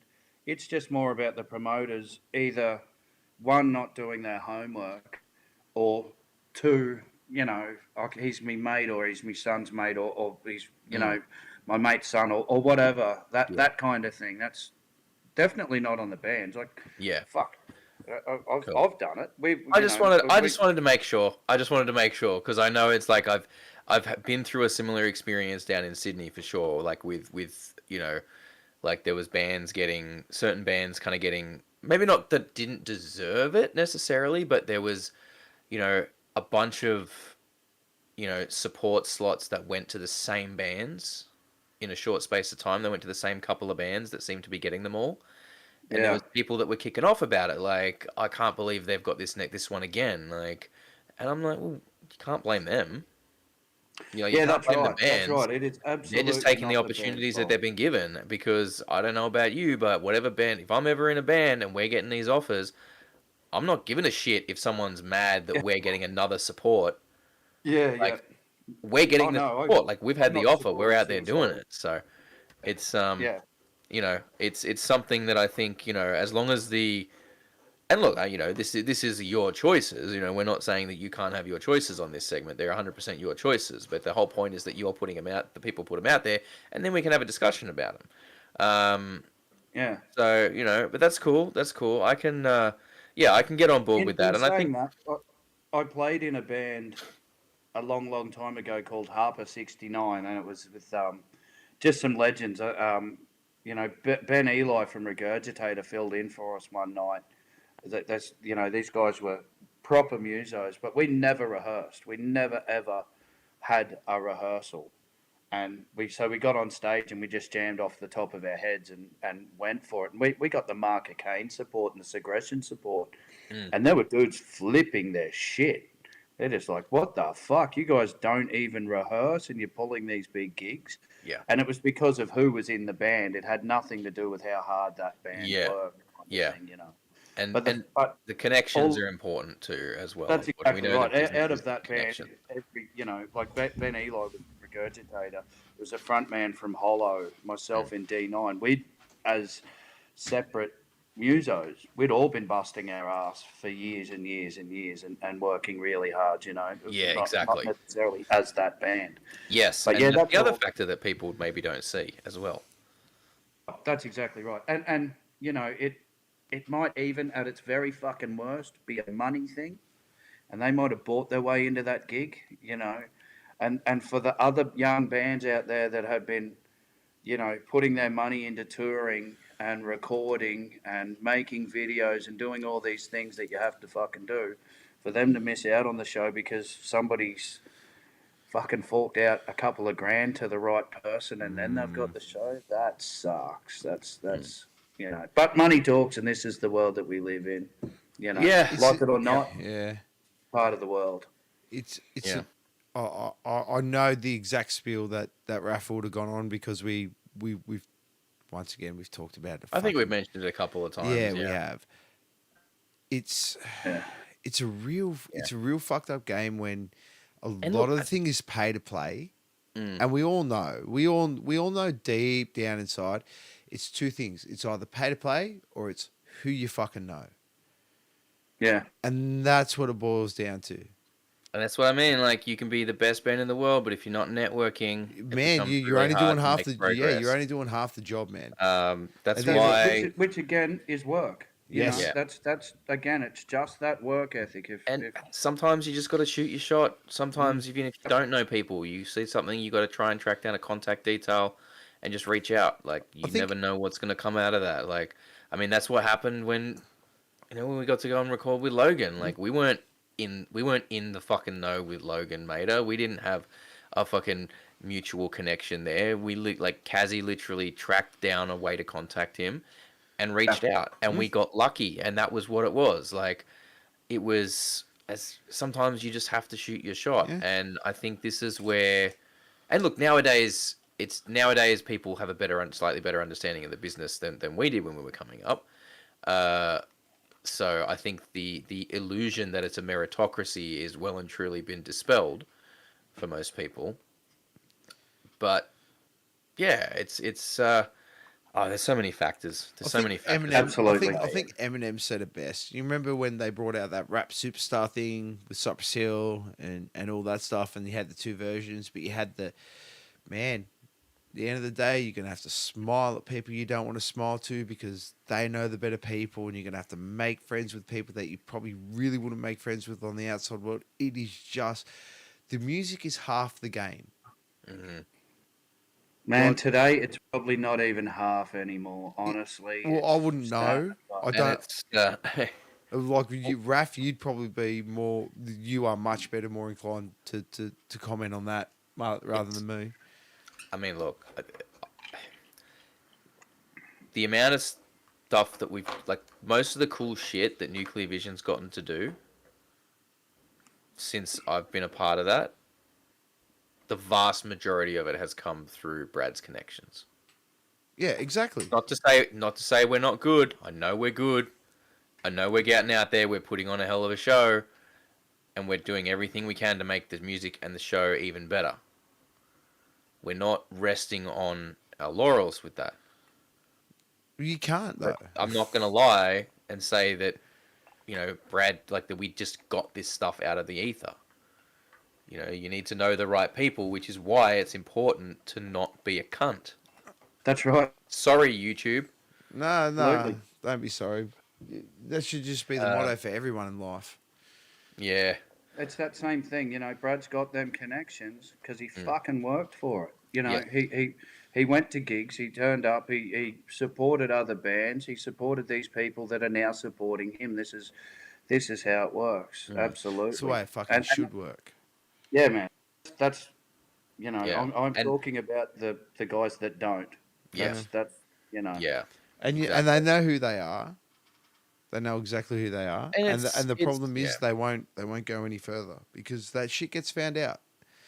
And the Yeah. and the problem with that stuff is that that's one show. Then the problem is that once you do that one big show, you have to go back to playing small shows again. And once you gain yourself a reputation, guess what? It's a little bit hard to get those smaller shows. Yeah. Yeah. All right. What's number 3? Ga- Pardon? Gatekeepers. Gatekeepers. Gatekeepers in metal. Again. He's hit the big ones. He's hit all the big ones. The big 3. The big Yeah. fucking 3. The big fucking All 3. of them. Yeah, man, we literally just had a fucking rant last week about gatekeepers. Like, oh. Yeah, we're 100% on the same page there, man. Yeah, man. Like, you wouldn't fucking believe. Yeah, that's a thing. You know, a lot of the hardcore metalheads or whatever you want to call them, like, oh, fuck this or fuck that, or I hear a lot of people just dissing the shit out of Metallica a lot, you know. And I'm not a monstrous Metallica fan. I hate to be cliche as hell. I love them early albums, and a couple of the later ones too, dude. They're still cool. But On that, sorry, I don't mean it. Okay. Sorry, I'll let you continue. I don't mean to interrupt you, this thing there, but I saw something like today or yesterday that just, it rattled me. Yeah. All right. Death Magnetic was released 15 years ago. Don't say that. That's still the new album in my head. That's really bad, eh? Yep. It's their third most recent album. Yeah, 15 years. 15 years ago. Why do you got to Yeah. keep saying numbers? Reminding me how old we're getting. Sorry, I just while we were talking about Metallica, I just thought I'd jump in with that little tidbit Yeah. because it made me Yeah. feel fucking horrified. Yeah. Oh, you don't. I don't. Yes. As far as age goes, you can both go and get fucked. Oh, well. Okay. No, but you know, I turned around. One particular guy I was tattooing, and he was like, you know, he's fucking, he's my era, and he's fucking Slayer, and I'm a Slayer fan. I love Slayer, but he is that guy, you know. And fuck Fucking James. Slayer James is a fans, fucking mate. dickhead. Fucking Slayer right. fans, man. Yeah, man, they're the real deal, dude. Slayer are. fans can get in the It's fucking bin as far as I'm concerned. They're the ones that light bins on fire at Soundwave. Yeah, when That's right. That's right. But I turned around and I just said, yeah, James has got to be really pissed off. It's got to suck trying to pick which hot rod he's got to take to rehearsal on such a day. Or should he take the helicopter? Geez, it's got to be really fucked to be James. You know, like this dude is doing everything that you wish you could even think about doing, dude. You fucking, you can't feed it to any band. They are, At all. they are, I think, at this point in time, arguably, the biggest metal band to ever have existed. Who else? No one. Who else comes close You to can that say, kind I'm of not saying the success? best, I'm not saying the best, I'm just talking, you look at the numbers, they, they're not the originators of it, maybe not even the perfecters of it. Yep. But they have harnessed it in a way that has garnered so much fame and success for them that they are, like no one else is selling out stadium tours like that. Dare I Not say, that regularly. Metallica may be the first granddad band. Oh, dude, Sabbath was the granddad band before. They're great Oh, yeah. granddad band. They're great granddad band now. They're yeah. great granddad band now. But to be a great granddad band, you have to have been a granddad band. Okay, first. second. Yeah. But but dude, you got a lot of bands from that era that like your Iron Maiden, you got Judas Priest, so many, you got several other bands that have kind of pushed through with AC/DC even going back there, but I think, and the fact that Metallica is starting to come up on the point where Black Sabbath decided they were going to retire as well is like, because they've passed 40 years now, and Black Sabbath went 45. Yeah, that's crazy. I wouldn't be surprised if, and I think Metallica has maintained a much more rigorous. I mean, they've stayed Consistent. together as a band more consistently than Sabbath did. They've toured a lot more. They've done everything. I feel like, look, Metallica could. I want another Australian tour first, but Metallica could hang it up after this tour, and they wouldn't owe anyone anything. There wouldn't be anything left undone or unsaid by this band. They have That's literally right. played on all 7 continents. Yes, they went to Antarctica and played a fucking show in Antarctica. Yeah. They have toured just about every country in the world that it's possible to tour. They have performed to numbers that are just fucking mind-boggling that most metal bands cannot come anywhere near. Made movies. Made movies, they've had the kind of success that, yeah, I mean, a lot of metalheads, wish they could have, and they feel that, something being metal being counterculture is half the problem, because Yeah. if something becomes mainstream, then it's not counterculture anymore. How can metal be counterculture if there's mainstream metal bands? Yeah, Right. but when If when you have a Metallica and look at- Slipknot are in the mainstream, how can metal be counterculture? Yeah, but it wasn't though. At one point, heavy metal was the biggest thing on the fucking planet. It wasn't. Never started off. It started off as counterculture. Yes, It went stupid mainstream. but people want that to remain their identity. People want to define themselves by what they are in opposition to, and the fact that it clashes, like the fact that metal is mainstream. Well, now they can't be in opposition to the mainstream anymore, so they have this identity crisis. So that's why they come up with these fucking arguments in their head. They've never understood the Well, concept to of taking get- over the fucking to get world. to get, We're main, meant to to take get over the world mainstream. again. For metal to go Yeah. mainstream, it has to be soft. Oh, it's not real metal anymore. Because real metal isn't mainstream. It's like, no, you just need to admit that it's popular and that plenty of people like it, and just stop being a dickhead about it. We will take over That's the world right. again.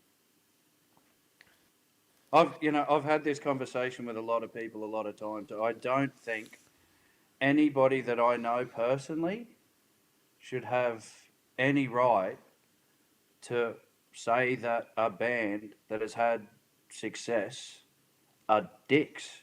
Like they've fucking done what you dream about doing. You can't turn around and say that song sucks, or they shouldn't have recorded that, or they should have done this. Like, shut the fuck up. You're not even close. None of us. Well, Oh, no. I I reserve that right as a content creator, but I do that from the pleasure of my home while I have to but work you 5 days but a you week. say And it's they're your sitting in there. opinion. Yeah. You concede it's your opinion, and you're not trying to state it as an objective fact. Yeah. Here's the way I'll look at it. Problem. At the end of the day, I'm bitching about it from my home where I have to go to work 5 days a week at a job that I kind of like. Yeah. And they're the ones selling out stadiums and not giving a fuck or even knowing what my name is. So I'm realistically irrelevant in their conversation.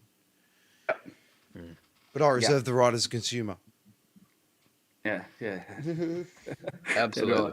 Absolutely. Yeah. All right. We've been chatting for a while now.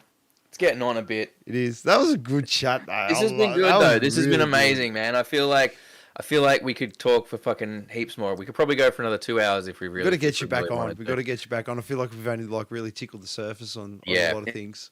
We absolutely are going to do that. I will try and snag you for at least a brief in-person interview at the New Metal Mayhem shows. I'm sure Kyle will try and I'm do that as definitely well. going to. I'm going to bring my. I don't know. Lanyard. I'm going gonna to be- bring my lanyard mic, and we'll get you in the Sydney one. We'll have a beer together. I'm gonna be running a lot of merch, so I don't know how much time I will have for stuff. Uh-huh. But I'm gonna be I hassling all ears. I want to try and get at least a little bit with everybody if I can, because it's a blast. These shows are amazing. These shows are incredibly special. Yeah. I think the We- biggest thing that we need to take away from this thing is that realistically, this is a time capsule that is getting released to us, especially with Anders stuff. You know what I mean? Like, we are getting Mate Feed, Kill Repeat in full. Yeah, You know, exciting. and that is something that the concept of that had never crossed my mind in my life until it was presented in front of me. Yeah. I didn't know I wanted it until I saw the tour. Yeah. And then I'm like, because you don't want to hope. You don't want to hope for something because you're like, it's never going to happen. I'm not going to ever expect it. Yeah. But then you see it and you're like, holy shit, this is something special. This is something that I don't think anyone in the world ever thought they'd get to experience. And we, in our little niche of the world, get to be fortunate enough to experience it. And, you know, buy your fucking tickets, folks. Yeah, man. If anyone, I don't know what else we can do to convince you. if anyone should be looking at this thing, it should be looked at, like I said, as a time capsule. Go back, and you get to literally go back and see what it could have been, or what started the whole concept of what you're seeing now. Yeah. And you get to see it with great Australian musicians, great Australian lineup. Some of these musos will be playing across the whole fucking night. Yep, absolutely. There'll be people from, I think it's Chaosis. I think there's people from Chaosis that are stepping in as the support bands for some of these. Our bass player's playing for both your of bass them. player. Awesome. There you go. Awesome. Three fucking sets for 12 shows across 13 days. His fingers are going to fall the fuck off. Absolutely. Yeah. Well, But that's some hard work. I think one thing we might have to aim for is to get these bands back on for a debrief. You know what? We should get one member from every band and do a big mashup of the night. You know how we do our big extreme That's stream? not a bad idea. We'll get a few people from the tour bands. So we'll maybe get Jeff back on, we'll get Lexi on, and we'll get one of the guys from Chaosis to come on. Yeah, and we'll do just like do a debrief of the whole mashup. tour. I think that sounds like a really, really cool idea. Yeah, that'd be good fun. I mean, I can't wait to actually get to witness the Piston Fist and So I gotta ask them. receive it. I gotta ask them, mate. Like, some of that bass stuff from Mate Feed Kill Repeat's pretty fucking hectic. How's the guy going with it? He's actually doing it much easier with Mate Kill Feed than he is Wayland stuff. Yeah. Yeah, believe it or not. Yeah, A Killer's Confession. He's working really hard on. He's told me that he's got Anders stuff nailed. Okay, cool. Yeah. Cool. I'm curious, because look, I'm breaking out a very, very special bass for these two shows for Nuclear Vision, and I don't want to spoil anything for anybody, but it's it's a special bass for me, and I'm excited to play this one because I don't get to play it for shows anymore for a very specific reason that'll become obvious, but. If you'll, Start with an MM. Sorry, no. No. Oh. I'll tell you once we're off. You know what one. I'll tell you once. The penny just dropped. I think I do. I think I do. But anyway, yes. We'll let's take this home. We are going to throw to a film clip shortly. We are going to be throwing to Landslide. Yes. By Piston Fist. So we're going to throw to that. Jeff, don't go anywhere when we throw to that clip because we'll have a quick debrief after we finish. But thank you everyone for tuning in. We really, really appreciate that. If you've got any comments, thoughts, anything, put it in the channel there. We didn't even fucking mention that we had a reaction video up on the channel, by the way. We do. We have another one coming out on Friday. We have another one coming out tomorrow, which is a bit different because we've only done metal and rock videos before. The one we're doing tomorrow, should we tell them? Yeah, go tell them. All right. So the one we're doing tomorrow is the new song from Busta Rhymes.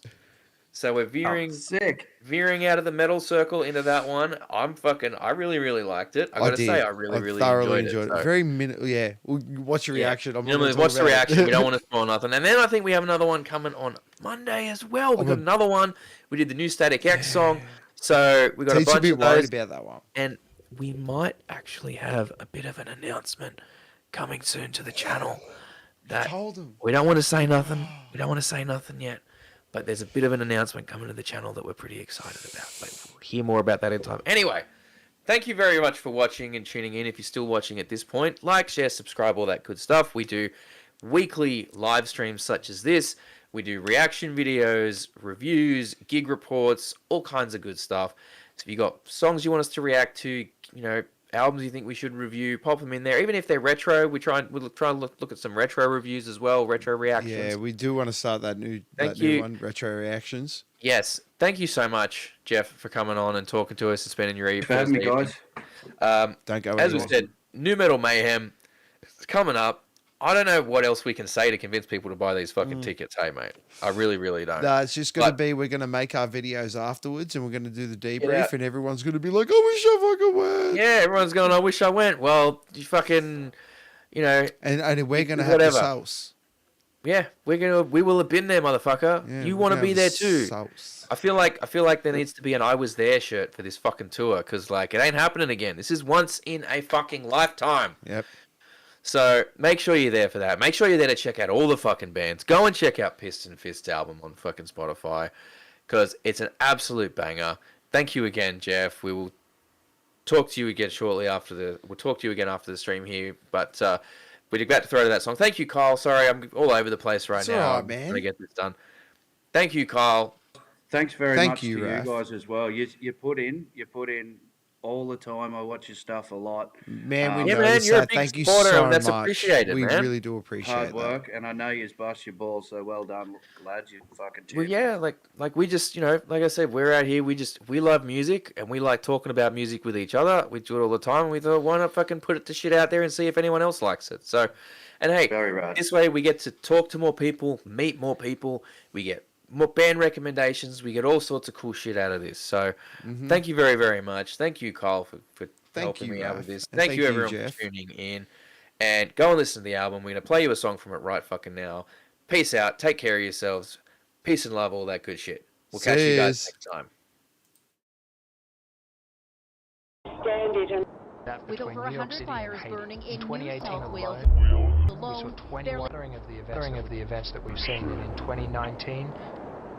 really understand it and with over